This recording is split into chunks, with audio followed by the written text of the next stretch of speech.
issued a severe thunderstorm warning for northwestern Will County in northeastern Illinois, southern DuPage County in northeastern Illinois, until 11:15 a.m.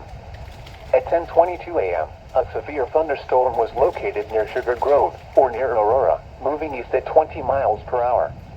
Hazard, 60 miles per hour wind gusts and quarter-size hail.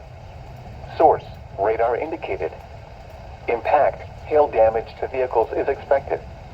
Expect wind damage to roofs, siding, and trees. Locations impacted include Aurora, Naperville, Bolingbrook, Wheaton, Downers Grove, Lombard, Woodridge, Hinsdale, Lamont, Burridge, Oakbrook, Westmont, Lisle, Darien, Warrenville, Willowbrook, Clarendon Hills, and Willow Springs.